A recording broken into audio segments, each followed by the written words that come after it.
Good morning, dear students. So, in this part, we are going to complete the chapter. So, the first topic which we are going to discuss about is the derivatives of skin. Right now, what do you mean by derivatives of skin? So, the thing which derives from the skin are known as derivatives of skin. Right. So, here we are going to cover some of the derivatives of skin like hair, oil gland, also known as sebaceous gland, sweat gland वो होती है जिससे हमें पसीना आता है, that means perspiration, nails and mammary glands mammals का characteristic feature है जिसमें वो मिल्क प्रोड्यूस करते हैं. Okay, so we are going to start with the hair. Okay, so the first derivative of skin which we are going to talk about is hair. Here you can see the structure of hair I have drawn in the skin, right? So सबसे पहले जो hair है वो form होता है, hair form होता है hair follicle के अंदर. ओके, और फॉलिकल के अंदर पूरा रूट होता है. Hair root is enclosed within the hair follicle. Now what are hair? So hair are the invaginations of the dermis layer. Okay, they are the invaginations of the dermis. You already know that the upper part of the skin is dermis, epidermis, and the lower part of the skin is dermis. Okay, so here are invaginations of dermis. Now if we talk about the color of the hair, right, whether it will be white, whether it will be black or brown, it depends upon the number, that means the quantity of the melanin pigment. Okay, so the color of the hair depends upon the melanin pigment. The more the number of melanin pigment, the darker will be the color of your hairs. Now at the base you can see several nerve fibers they comes, right, and due to which you have a pain when somebody pulls your hair, right, because nerve fibers comes at the base of the hair. Now if we talk about the hair, then it is further divided into three parts, that is shaft, root and bulb. Shaft इसका वो part है जो epidermis के ऊपर है, यानी कि जो आपको पार्ट दिखता है आपकी स्किन के ऊपर हेयर का, वो हेयर शाफ्ट होता है, right. So shaft is the extended part of the hair which comes out from the skin. Then comes the root. Root वाला पार्ट वो है जो डर्मिस में इम्बीडेड है. ओके, और जो लास्ट वाला पार्ट है ये जो स्वलन सा बल्कि सा पार्ट दिख रहा है आपको हेयर का, उसे हम बल्ब कहते हैं. Okay, so the last part of the here is bulb, and that is the expanded yani ki swollen part or the which is found at the base. Okay, and it contains hair papillas. You can see this. So these are hair papillas. So at the base of the bulb you can see hair papillas. Now what is the function of the hair, right? So hair performs several functions. So some are mentioned over here. Say for example in your eyelashes, right, eyes ke jo margins pe jo lashes hai wo. Then the hair in the nose and ear, what is their function? So they try to keep away the dust particle. They don't allow the dust to enter inside your nose and ear and eyes. So their prime function is to protect your organs from dust. Second, the hairs which you see in porcupine, right, basically the spines which you see in porcupines are their modified hairs, right. वो जो इतने stiff से long से hard से तीखे spine जैसे नजर आते हैं आपको पोर्क्यूपाइन में, वो उसके हेयर्स होते हैं, and there it protects the porcupine from other animals. So this was all about hair. Now we are going to talk about another derivative of skin. Okay, so the next gland which we are going to talk about is the oil gland. Oil gland is also known as sebaceous gland. अब नाम से ही पता चल रहा है कि ये oil gland है, तो what it is going to produce? Yes, it is going to produce oil, right. आपकी स्किन काफी ऑयली होती है, राइट, कुछ लोगों की तो हद से ज्यादा ऑयली होती है. That is because of a secretion which is produced by this sebaceous gland.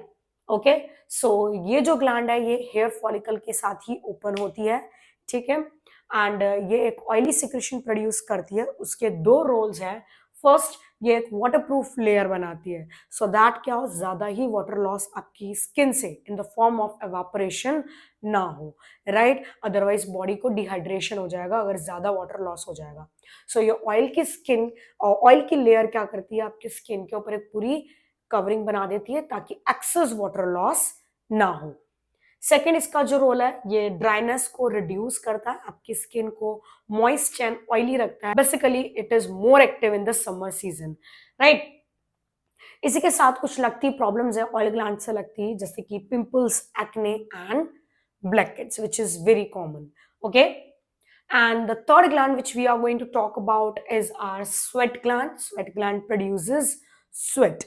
Okay, so here in this picture you can see a highly coiled and tubular gland, right? It is situated in the dermis part, right? This tubular or coiled gland is present in the dermis part. This is your sweat gland, right? And this is your top of the skin, right? The surface of your skin. So from here the sweat is produced, and with the help of this duct it transported up till the layer, right? और वहां जाके सारा sweat बाहर skin के बाहर release हो जाता है. It is estimated that there are total 2 millions of sweat glands found in the human body, right. तो यहाँ पे आप डायग्राम में देख सकते हैं, इसके 3 मेन पार्ट है स्वेट ग्लैंड के. एक तो ये ट्यूबुलर और coiled part, then this duct part which is going to conduct or transfer the sweat from gland to the surface, and then there is a small little opening called the sweat pore जिसके through सारा secretion, सारा sweat body की surface पे release होगा.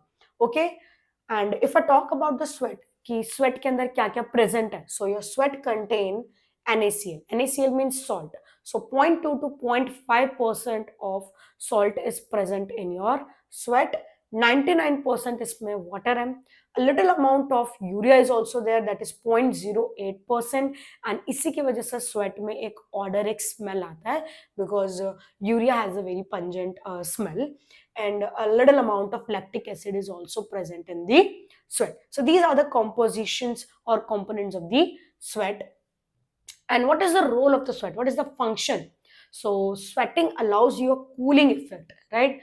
Sweating से क्या होता है, आपके जो बॉडी पे जो स्वेट रिलीज होता है उसकी वजह से जब वो स्वेट कपड़ों पे लगता है और धीरे धीरे जब वो उड़ता है, इवापोरेट होता है, उससे आपको एक कूलिंग इफेक्ट मिलता है, right. And that cooling effect is very much needed in the summer season when the temperature is very high. So in order to keep your body temperature constant and maintained, your body do sweating so that it can provide you a cooling effect. Okay, so the fourth derivative of skin which we are going to talk about is nails, right?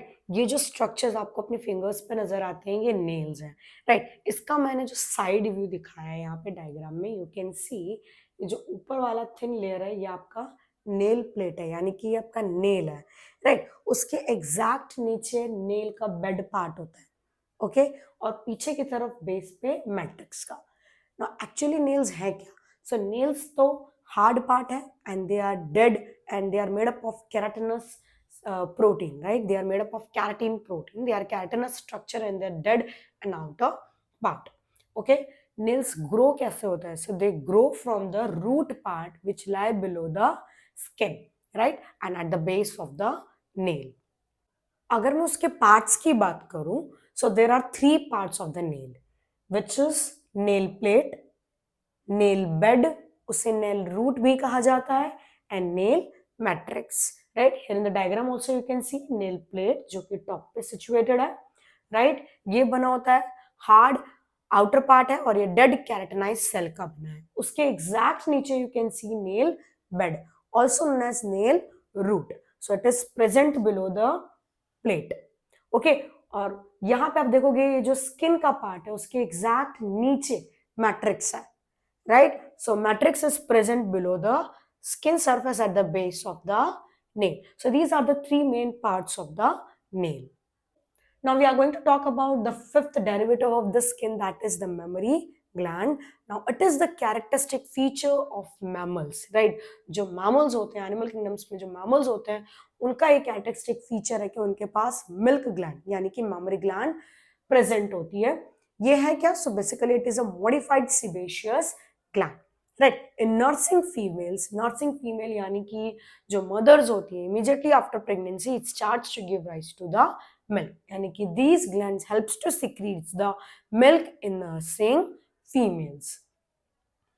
Next derivative of skin is subcutaneous fat. Subcutaneous fat यानी कि skin के surface के नीचे जो fat situated होता है, fat, उसे हम सबक्यूटेनस फैट कहते हैं, राइट। तो it is situated below the dermis, यानी beneath the dermis, epidermis, dermis, और उसके नीचे ये सेल्स होते हैं जिनके अंदर फैट स्टोर होता है, ठीक है। सो डर्मिस के नीचे कुछ फैट सेल होता है, फैट सेल आप ऑलरेडी पढ़ चुके हैं, उसे हम एडिपोज टिश्यू कहते हैं। एंड एडिपोज टिश्यू का फंक्शन क्या है? So there first function is to store the fat, और ये स्टोर किया हुआ फैट वो इमरजेंसी कंडीशन में यूज करते हैं। If the person is starving at that time, this stored fat will be used to provide the ATP. And the another function which is provided by this stored fat is it act like a heat insulating layer, यानी कि body की जो heat है वो उसे body में ही रहने देता है, बाहर नहीं जाने देता, जिससे उसे विंटर में हमारी बॉडी को वार्म रखने में हेल्प करता है। Next gland which we are going to talk about is meibomian glands. These glands are also modified sebaceous glands just like the mammary gland, okay, and they are situated and open at the margin of the eyelids, and there they secretes a oily secretion. ये oily secretion क्या करता है?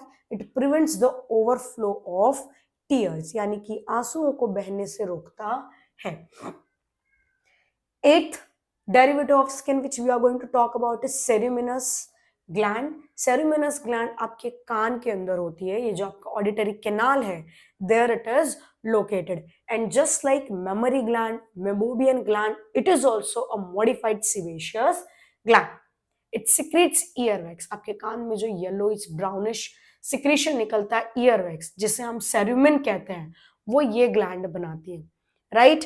सो सेरुमिनस gland produces सेरुमिन और earwax in the auditory canal, which main function is to trap the dust particle or small tiny insects in the ear, right. So सेरुमिन आपकी year के अंदर dust particles को अंदर जाने से रोकता है, यानी कि उसको वहीं पे ट्रैप कर लेता है, okay. So this was all about the derivatives of skin. Now we are going to talk about how deep your skin is, right. So if we see that the skin is made up of two structures, one is the epidermis and the lower part is dermis, right. पूरी body की surface पे skin है, यानी कि skin is situated all over your body. उसका area भी हम discuss कर चुके हैं, राइट। बट उसका जो थिकनेस है वो वेरी करता है डिफरेंट डिफरेंट बॉडी पार्ट्स में, राइट। जैसे कि हमारे हाथ के पाम में और पैरों के सोल में the thickness is way too much, right. So there are few parts in your body where it is thin, जैसे कि आपकी जो आईलिड है, राइट, वहां पे आपकी स्किन सबसे पतली होती है। सो द थिनेस्ट पार्ट और the thinnest skin is situated on your eyelids, और थिक वो सबसे ज्यादा थिक होती है आपके पाम और सोल पे, राइट। अगर आपकी एपिडर्मिस की थिकनेस 0.1 mm है, राइट, तो डर्मिस की थिकनेस उससे 4 गुना ज्यादा होगी। सो अगर एपिडर्मिस 0.1 mm है तो डर्मिस की कितनी होगी? 0.1 इंटू 4 कर लीजिए आप, राइट। जैसे कि अगर मैं हाथों में, सोल में, राइट, पैरों के सोल में और हाथों के पाम में अगर मैं देखूं कि मेरा एपिडर्मिस का थिकनेस कितना है, मान लो से for example it is 1 centimetre, right, तो उसके नीचे की जो डर्मिस होगी it will be 4 centimetre thick. So this is about how deep your skin is. Okay, so the answer is that it varies from different body part, but it is thinnest at the eyelid and thick at the palm and sole of the hands and legs. Okay, so now we are going to talk about the role of skin in heat regulation. हमारी body की जो skin है, right, उसमें एक बहुत important function है कि वो हमारी बॉडी का जो टेम्परेचर है वो रेगुलेट कर सकती है, राइट। तो firstly we will see heat production and heat loss. Yes, हमारी बॉडी में काफी सारी हीट प्रोड्यूस होती है, वो कैसे होती है we have to see that, right. So जो हमारी बॉडी है वो काफी सारी मेटाबॉलिक एक्टिविटीज करती है, जिसका एक एग्जांपल मैंने लिखा tissue respiration, right. Tissue respiration यानी कि production of ATP in the cells, right. So उस दौरान काफी सारी हीट लिबरेट होती है, राइट। तो ये जो हीट प्रोड्यूस होती है उसका हमारी बॉडी क्या करती है? तो हमारी बॉडी सबसे पहले उसे पूरी बॉडी में डिस्ट्रीब्यूट कर देती है, that is via blood, right. So blood helps to distribute that heat to all part of the body. इसके साथ साथ और भी काफी सारे वेज है जिसकी वजह से हमारी बॉडी हीट प्रोड्यूस करती है। जैसे कि जब हम खाना खाते हैं तब बहुत सारी हीट हमारी बॉडी में प्रोड्यूस होती है। सेकेंड, हॉट डेज, यानी कि जब गर्मी होती है, समर सीजन होता है, राइट, और जब हम बाहर जाते हैं तो सूरज की भी जो वार्म रेडिएशंस है वो भी हमारी स्किन के अंदर आती है और हमारी बॉडी का टेम्परेचर वार्म करती है, यानी कि टेम्परेचर इंक्रीज कर देती है, राइट। तो अगर ये बॉडी की जो हीट है अगर ये टाइम पे बाहर ना निकली तो उससे ओवर हीटिंग हो जाएगा, राइट। हमारी बॉडी का जो टेम्परेचर है वो 37 डिग्री सेल्सियस पे परफेक्ट काम करता है। अगर वो उससे ज्यादा हो जाएगा तो वो परफेक्टली काम नहीं कर पाएगा and that person can even die due to overheating. So it is very important कि जो भी हीट हमारी बॉडी में प्रोड्यूस हो रही है वो धीरे धीरे बाहर निकल जाए, right. So that is heat loss. So वो पार्ट कैसे होता है, यानी कि हीट लॉस कैसे होता है, ओके। सो सबसे पहले हमारी बॉडी में से हीट लॉस होता है through the skin, right. So skin either through conduction, convection और रेडिएशन जो हीट है उसे बाहर रिलीज करने की ट्राई करते हैं। सेकेंड है थ्रू स्वेटिंग, राइट। हमारी स्किन स्वेटिंग करती है, राइट। आपने ऑलरेडी देख लिया स्वेट ग्लैंड्स प्रेजेंट है हमारी स्किन की डर्मिस में जो स्वेट बनाती है और स्वेट आपको क्या करता है, कूलिंग इफेक्ट प्रोवाइड करता है, राइट। तो जब स्वेट रिलीज होता है, राइट, तो वो आपकी बॉडी में से जो भी हीट है उसको साथ में लेके एवापोरेट होता है and that is a very important point because ज्यादातर आपकी बॉडी की जो हीट लॉस है वो इसी मैकेनिज्म के थ्रू पास आउट होती है। थर्ड है expired air from the lungs. Yes, जब आप सांस छोड़ते हैं, एक्सपीरेशन करते हैं, उस दौरान भी जो CO2 है और दूसरी सारी गैसेस है उसके साथ काफी अमाउंट की हीट आपकी बॉडी से बाहर रिलीज हो जाती है, लिबरेट हो जाती है lost in the urine as well as the faecal matter, right. So इसके थ्रू भी आपकी बॉडी की काफी सारी हीट लॉस हो जाती है। तो बॉडी ये सारे मैकेनिज्म्स ट्राई करके आपकी बॉडी का जो नॉर्मल टेम्परेचर है 37 डिग्री सेल्सियस है वो मेंटेन और रेगुलेट करने की ट्राई करता है, क्योंकि अगर हीट लॉस नहीं हुआ so that person can even die of overheating. Okay, now we are going to talk about the different type of organisms which are found in nature.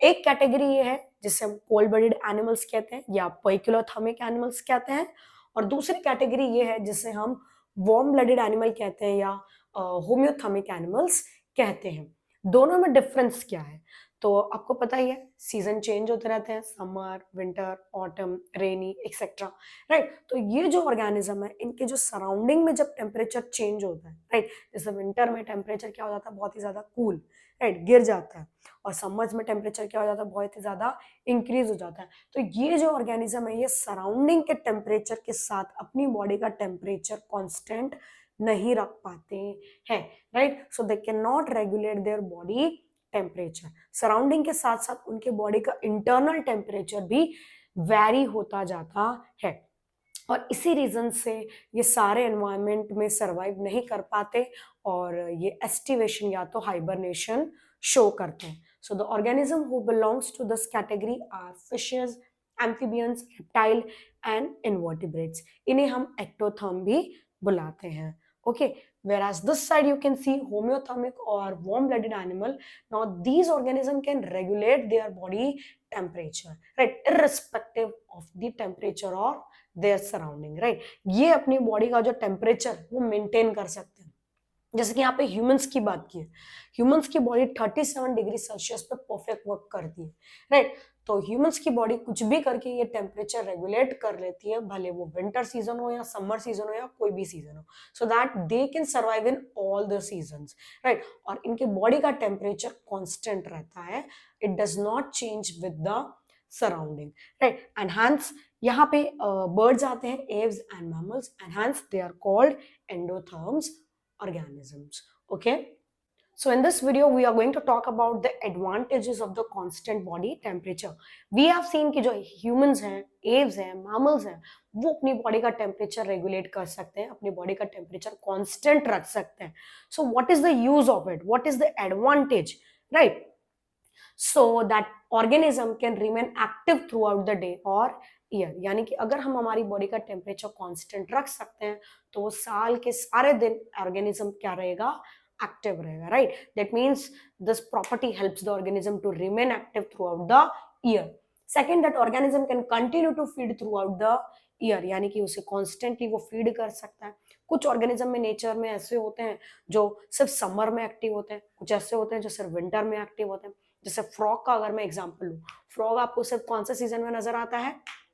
Yes, rainy season में, right. तो बाकी दिन वो कहाँ जाता है? तो बाकी दिन वो एक्चुअली सरवाइव नहीं कर पाए, इसीलिए वो क्या करता है, सो जाता है, राइट। यानी कि वो खुद को बरो के अंदर बरी कर देता है, right. And that process is known as hibernation और एस्टिवेशन। तो काफी सारे ऑर्गेनिज्म जो कि कोल्ड ब्लडेड होते हैं, वो अपना बॉडी का टेम्परेचर कांस्टेंट नहीं रख पाते, इसीलिए वो या तो एस्टिवेशन या तो हाइबरनेशन शो करते हैं। बट मैमल्स का ऐसा सिनारियो नहीं है, they can keep their body temperature constant, so they remain active throughout the year and they can continue to feed throughout the year. इसके बाद हमारी बॉडी के जो एंजाइम्स होते हैं कांस्टेंट बॉडी टेम्परेचर पे अच्छे से वो वर्क कर पाते हैं। अगर आपके बॉडी का टेम्परेचर कांस्टेंट रहेगा 37 डिग्री सेल्सियस, तो उस पर आपकी बॉडी ज्यादा से ज्यादा अच्छा काम कर पाएगी। काम से मतलब है कि अंदर जो रिएक्शंस होती है बॉडी के अंदर, राइट, उन रिएक्शंस में एंजाइम बहुत इंपॉर्टेंट रोल प्ले करता है, तो एंजाइम्स अच्छे से वर्क कर पाएंगे। ठीक है। Can exploit and colonize many areas with different climatic conditions. Yes, अगर हम पूरे साल अगर एक्टिव हैं, सो हम ज्यादा से ज्यादा एरिया घूम सकेंगे, हम ज्यादा से ज्यादा एरिया पे कॉलोनाइज कर सकेंगे, यानी कि कॉलोनीज बना सकेंगे, right. So you can find humans everywhere, और those organism who are warm blooded, you will find them spread all over the globe, right? Now next topic is regulation of body temperature. So इसमें भाई hypothalamus plays a very important role. Hypothalamus is situated in your brain and it can monitor or regulate the temperature of the blood which is passing through it. इसके पास से जब blood pass हो रहा होता है तो उसके अंदर का टेम्परेचर मॉनिटर कर लेता है, राइट। यही नहीं, सिर्फ बॉडी के अंदर का टेम्परेचर नहीं, वो आउटसाइड के एनवायरमेंट में भी अगर टेम्परेचर में कुछ चेंज होता है, फ्लक्चुएशन होता है, वो भी वो इंफॉर्मेशन उसको मिल सकता है। So it receives information about the temperature change in the external environment with the help of temperature receptor present on the skin. So हमारी स्किन के ऊपर काफी सारे ऐसे रिसेप्टर्स होते हैं, टेम्परेचर रिसेप्टर, जो टेम्परेचर को की इंफॉर्मेशन हाइपोथैलेमस तक डिलीवर करता है। So hypothalamus is like very important in regulating the body temperature. Now, the question arises that what will happen if your body temperature begins to increase or rise? यानी कि अगर आपका body का temperature increase हो गया, मैंने बोला ना आपकी बॉडी का टेम्परेचर 37 डिग्री सेल्सियस या उसके आसपास होना चाहिए, क्या होगा अगर वो इंक्रीज हो जाए, बढ़ जाए? तो जैसे आपको फीवर आता है तब आपकी तबीयत कैसे खराब हो जाती है, तो तब आपका बॉडी में होता क्या है, टेम्परेचर इंक्रीज ही तो होता है ना। सो उस वक्त होता क्या है, so we are going to talk about in detail. So body performs करती है हमारी बहुत सारी विग्रस एक्सरसाइज, राइट। जैसे आज आपने बहुत ज्यादा दौड़ लगा ली, विग्रस एक्सरसाइज यानी कि बहुत ज्यादा फिजिकल वर्क कर लिया, उसकी वजह से आपकी बॉडी में ढेर सारी हीट प्रोड्यूस होगी। अब इस हीट को हमें क्या करना है, जल्द से जल्द निकाल देना, अदरवाइज बॉडी का टेम्परेचर क्या हो जाएगा, इंक्रीज हो जाएगा। तो जब आपका बॉडी का टेम्परेचर इंक्रीज हो जाता है तो ब्रेन में जो हाइपोथैलेमस है वो एक्टिव हो जाता है। ठीक है, आपका ब्रेन का जब हाइपोथैलेमस एक्टिव हो जाता है तो वो अलग अलग इम्पल्स यानी कि मैसेज भेजता है बॉडी के अलग अलग पार्ट में। ठीक है, अब ये मैसेज क्या करवाएगा, तो ये मैसेज चार चीजें करवाएगा। पहला वैसोडाइलेशन, दूसरा increase sweat production, third increase breathing rate, and fourth slowing down the metabolic rate. Now let's discuss this 4 point in detail. Vasodilation यानी कि ब्लड वेसल्स का डायलेट होना, इंक्रीज होना। जैसे अगर आपकी कोई ब्लड वेसल है, मान लो ये आपकी आर्टरी है, ठीक है, इसका डायमीटर है 3 सेंटीमीटर, ठीक है। तो अगर वैसोडाइलेशन होगा तो इसका जो डायमीटर है वो इंक्रीज होकर हो जाएगा 5 या उससे भी ज्यादा 6 सेंटीमीटर। तो इस प्रोसेस को हम कहते हैं वैसोडाइलेशन। ये करने से क्या होगा, राइट, ये करने से होगा ये कि जो बॉडी की जो ब्लड वेसल्स का जो सरफेस एरिया है वो ज्यादा से ज्यादा स्किन के कांटेक्ट में आएगा और जल्दी से जल्दी सारी हीट इवापोरेट हो जाएगी बाय रेडिएशन, कंडक्शन और कन्वेक्शन, राइट। सो वैसोडाइलेशन कहाँ होता है, स्किन की मौजूद आर्टरीज के ऊपर, arterioles of the skin, it dilates, ठीक है, ताकि ज्यादा से ज्यादा ब्लड उसके थ्रू फ्लो करे और हीट धीरे धीरे लॉस्ट हो जाए in the form of radiation, conduction और कन्वेक्शन। सेकेंड, हमारी बॉडी क्या करेगी, जब बहुत ज्यादा हीट हो जाएगी बॉडी के अंदर तो हमारी बॉडी की जो स्वेट ग्लैंड है वो एक्टिव हो जाएगी और ज्यादा से ज्यादा स्वेट प्रोड्यूस करेगी। That means it will increase the sweat production.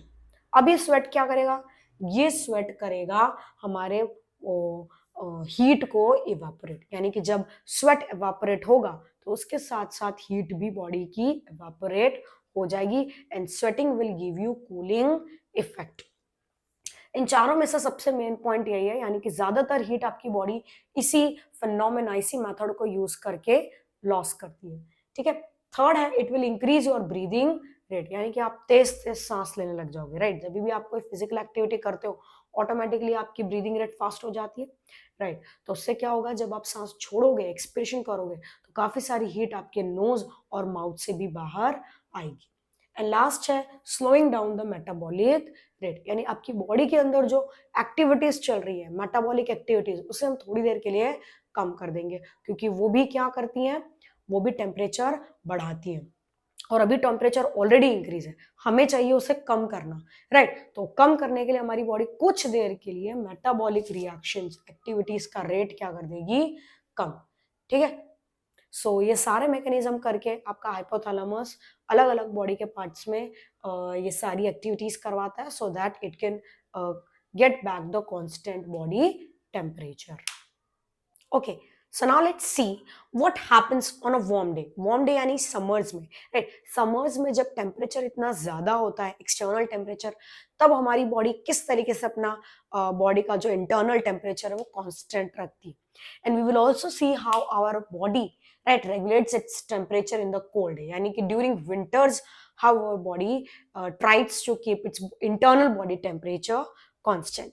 So here you can see जब एक्सटर्नल टेम्परेचर बढ़ता है, यानी कि जब गर्मी इंक्रीज होती है, राइट, तो आपकी स्किन के ऊपर जो टेम्परेचर रिसेप्टर है वो इंपल्स भेजते हैं हाइपोथैलेमस को, और हाइपोथैलेमस स्वेट प्रोडक्शन इंक्रीज कराता है। And as you already know, sweat जितना ज्यादा स्वेट प्रोड्यूस होगा उतना ही ज्यादा आपकी बॉडी में कूलिंग इफेक्ट प्रोड्यूस होगा, और ये प्रोसेस चलता रहेगा जब तक कि आपका बॉडी का टेम्परेचर वापस बैक टू नॉर्मल ना हो जाए। सो इसके सारे पॉइंट्स कॉमन है, जैसा कि बॉडी का इंटरनल टेम्परेचर वाला था जिससे पहले वाला टॉपिक हमने किया, यानी कि विगरस एक्सरसाइज वाला। राइट, विगरस एक्सरसाइज में भी क्या हो रहा था, बॉडी का इंटरनल टेम्परेचर इंक्रीज हो रहा था, बट वो बॉडी के अंदर प्रोसेस हो रही थी। राइट, हम भाग रहे थे, फिजिकल एक्सरसाइज कर रहे थे, इसलिए बॉडी का टेम्परेचर बढ़ रहा था। यहाँ हमने देखा कि अगर एनवायरमेंट का ही ऑलरेडी टेम्परेचर बढ़ रहा है तो बॉडी कैसे कोप अप करेगी। Over here you can see what happens on a cold day, यानी कि जब ठंडी होती है तब, राइट, तब क्या होता है कि टेम्परेचर बहुत लो होता है, जिसकी वजह से अगेन आपके जो टेम्परेचर रिसेप्टर है स्किन पे वो एक्टिव हो जाते हैं, हाइपोथैलेमस को मैसेज सेंड करते हैं। अब आपका हाइपोथैलेमस ये तीन चीजें करवाएगा। First is वेसो constriction, yes, opposite of vasodilation. Vasodilation में हमने क्या देखा, ब्लड वेसल्स डायलेट कर रही थी, यानी कि उसका जो डायमीटर था वो इंक्रीज हो रहा था। तो वेसो कंस्ट्रिक्शन में क्या हो जाएगा, वेसल्स का जो डायमीटर है वो रिड्यूस हो जाएगा, कम हो जाएगा। जैसे कि अगर 3 सेंटीमीटर उसका डायमीटर है तो वो रिड्यूस होकर 1 या उससे कम हो जाएगा। अब उससे क्या होगा, तो उससे less blood will flow through the skin, यानी कि स्किन के थ्रू बहुत कम ब्लड जाएगा। तो अगर ब्लड ही कम जाएगा तो हीट लॉस भी कम हो जाएगा बाय रेडिएशन, कन्वेक्शन और कंडक्शन। ठीक है। सेकेंड, आपकी बॉडी क्या करेगी, स्वेट प्रोडक्शन भी कम करवा देगी। तो अगर पसीना कम बनेगा तो हीट लॉस भी ऑटोमेटिकली रिड्यूस हो जाएगा। So last what it will do, so it will increase the metabolic rate. So आपकी बॉडी के अंदर जो अलग अलग मेटाबॉलिक एक्टिविटीज हो रही है, राइट, उसकी रेट ये इंक्रीज करवा देगा, जिसकी वजह से आपकी बॉडी के अंदर इंटरनल हीट प्रोड्यूस होगी, जो आपको विंटर में सर्वाइव करने में हेल्प करेगी।